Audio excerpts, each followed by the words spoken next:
नमस्कार दोस्तों। आज मैं चर्चा करेंगे कुंभ राशि अगले महीने का भविष्य फल कैसा रहेगा जाने। आप लोगों से निवेदन है कि वीडियो को पूरा जरूर सुनें। अच्छा लगे तो चैनल को सब्सक्राइब करें। आइए जानते हैं सितंबर महीना आपके लिए कैसा रहेगा। सितंबर महीने का सामान्य भविष्यवाणी जाने। कुंभ राशि में जन्मे जातकों के लिए यह महीना अनुकूलता लेकर आने वाला है। आपके स्वास्थ्य में सुधार होगा और पुरानी बीमारियों से राहत मिलने के योग बनेंगे। जहां तक आर्थिक स्थिति की बात है तो आपकी आमदनी में अच्छा ही इजाफा देखने को मिलेगा। धन संचय करने में भी सफलता मिलेगी और आपके रुके हुए काम बनेंगे। भाग्य का सहयोग आपको मिलेगा जिसकी बदौलत आप जीवन में सफलता प्राप्त कर पाएंगे। करियर में अच्छी सफलता मिलेगी। नौकरी में बदलाव हो सकता है। बेरोजगार लोगों को नई नौकरी मिल सकती है। व्यापार करने वाले जातकों को सरकारी क्षेत्र से भी अच्छे लाभ के योग बन सकते हैं। विद्यार्थी वर्ग की बात करें तो आपको अपनी पढ़ाई को लेकर ज्यादा सजग रहने की आवश्यकता पड़ेगी। क्रोध में आकर किसी से भी लड़ाई झगड़ा न करें और अपनी सेहत पर ध्यान दें, जिससे कि आपकी पढ़ाई नकारात्मक रूप से प्रभावित होने से बच सके। आपके पास करने के लिए बहुत कुछ है, बस आपकी मेहनत पर भरोसा रखें। पारिवारिक जीवन में थोड़े बहुत उतार चढ़ाव के बावजूद शांति और सफलता देखने को मिलेगी। परिजनों के बीच आपसी प्रेम रहेगा। प्रेम संबंधों में यह महीना कुछ तनाव बढ़ा सकता है। जुबानी जंग होने से आपको एक दूसरे से कुछ परेशानी हो सकती है। धैर्य से काम लेना आवश्यक होगा। विवाहित जातकों के लिए यह महीना मध्यम रहने वाला है। आपसी अहम के टकराव को दूर रखेंगे तो अपने रिश्ते को संभाल पाएंगे। कार्य क्षेत्र राशिफल जाने।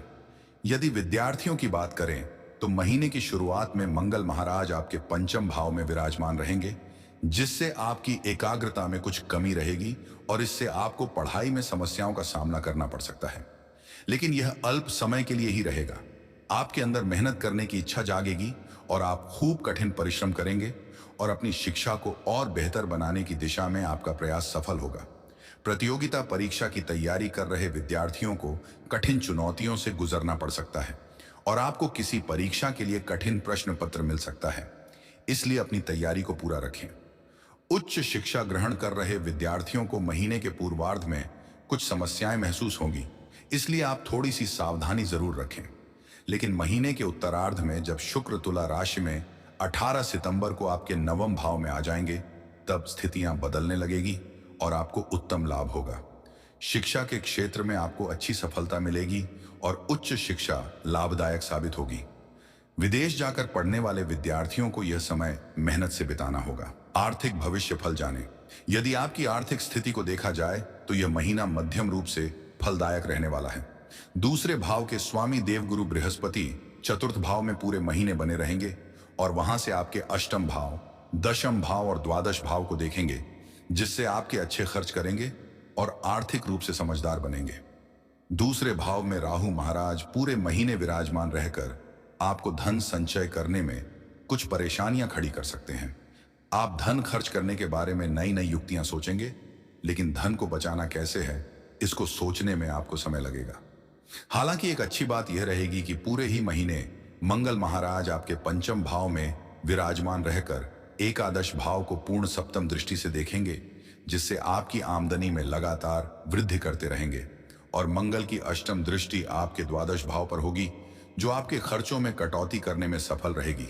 बुध महाराज महीने की शुरुआत में छठे भाव में रहकर द्वादश भाव को देखेंगे, जिससे कुछ खर्च होंगे, लेकिन वह 4 सितंबर से आपके सप्तम भाव में आकर खर्च में नियंत्रण की स्थिति उत्पन्न कर सकते हैं।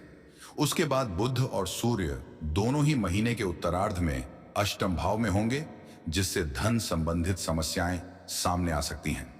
आपको धन का निवेश सोच समझकर करना होगा। शुक्र महाराज 18 सितंबर से आपके नवम भाव में आएंगे, जो आपके भाग्य को मजबूत बनाएंगे और आर्थिक स्थिति को ठीक करने में उनकी भूमिका महत्वपूर्ण रहेगी। आपको महीने के पूर्वार्ध में अपने गुप्त खर्चों से परहेज करना चाहिए, क्योंकि वही आने वाले उत्तरार्ध में समस्या खड़ी कर सकते हैं। स्वास्थ्य भविष्यवाणी जाने। यह महीना स्वास्थ्य के दृष्टिकोण से थोड़ा उतार चढ़ाव से भरा रहने वाला है।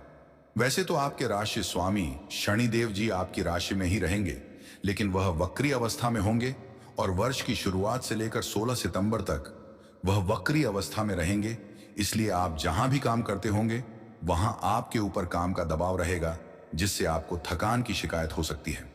इसके अतिरिक्त महीने की शुरुआत में बुध महाराज छठे भाव में, शुक्र महाराज केतु के साथ अष्टम भाव में और सूर्य महाराज सप्तम भाव में विराजमान रहकर आपके स्वास्थ्य को पीड़ित कर सकते हैं। इसलिए महीने का पूर्वार्ध ज्यादा कमजोर दिखाई दे रहा है। हालांकि उत्तरार्ध में देखें तो सूर्य 16 सितंबर से अष्टम भाव में आएंगे और बुध 23 सितंबर से अष्टम भाव में आएंगे। यह स्थिति भी स्वास्थ्य के लिए अनुकूल नहीं कही जा सकती है। इसलिए पूरे ही महीने आपको अपने स्वास्थ्य का ध्यान रखना चाहिए। आपको पेट से जुड़ी समस्याएं ज्यादा परेशान कर सकती हैं और जो लोग पहले से किसी हृदय रोग से पीड़ित हैं उन्हें ज्यादा सावधानी रखनी चाहिए। अत्यधिक पदार्थ के सेवन से बचें और भोजन में प्रोटीन की मात्रा संतुलित रूप से लें। इससे कुछ समस्याएं कम हो सकती हैं। यह महीना पारिवारिक तौर पर अनुकूल रहने की संभावना है, लेकिन दूसरे भाव में राहु की उपस्थिति उतार चढ़ाव की स्थितियों को भी जन्म देगी। इसलिए जितना हो सके सावधानी से चलें और अपनी परिस्थितियों को अनुकूल होने का इंतजार न करें, बल्कि अपने पारिवारिक जीवन को बेहतर बनाने के लिए खुद ही प्रयास करें। पूरे महीने राहु आपके दूसरे भाव में विराजमान रहेंगे। इसके अतिरिक्त अष्टम भाव में महीने के पूर्व में शुक्र भी उपस्थित रहेंगे, जो द्वितीय भाव को देखेंगे। इससे कुछ समस्याएं बनी रह सकती हैं। सूर्य भी 16 सितंबर को कन्या राशि में आपके अष्टम भाव में जाएंगे और वहां से आपके द्वितीय भाव को देखेंगे। इस प्रकार राहु केतु के प्रभाव में सूर्य का होना भी जीवन साथी की वजह से परिवार में कुछ समस्या आ सकती है, लेकिन यह उनके द्वारा किए गए किसी गलती की वजह से नहीं होगा। यह गलतफहमी की वजह से हो सकता है। इसलिए परिवार की शांति को बनाए रखने की कोशिश करें। दूसरे भाव के स्वामी देवगुरु बृहस्पति महाराज पूरे महीने आपके चतुर्थ भाव में रहकर माता पिता के स्वास्थ्य को अनुकूल बनाएंगे। घर में सुख शांति बनाए रखने में वह महत्वपूर्ण भूमिका निभाएंगे। शुक्र महाराज 18 सितंबर को नवम भाव में चले जाएंगे, तब पारिवारिक सुखों में बढ़ोतरी होगी। आप परिवार के लोगों के साथ कहीं लंबी दूरी की यात्रा पर कहीं घूमने फिरने जा सकते हैं, जिससे परिवार का माहौल हल्का हो जाएगा और सबके बीच प्रेम रहेगा। भाई बहनों से आपके संबंध मित्रवत रहेंगे और वह आपसे भरपूर प्रेम करेंगे। परिवार की आर्थिक स्थिति में इजाफा होगा। आपके लिए उपाय: आपको शनि देव के बीज मंत्र का प्रतिदिन जाप करना चाहिए। बुधवार के दिन गौ माता को साबुत मूंग अपने हाथों से खिलानी चाहिए। शुक्रवार के दिन छोटी कन्याओं के चरण छूकर उनका आशीर्वाद लेना चाहिए। आपको मां महालक्ष्मी के मंदिर जाकर गुड़हल का लाल पुष्प माता जी को अर्पित करना चाहिए। आज के लिए इतना ही। मिलते हैं अगले वीडियो में। तब तक के लिए आप लोग अच्छे रहें। नमस्ते। ओम नमः शिवाय।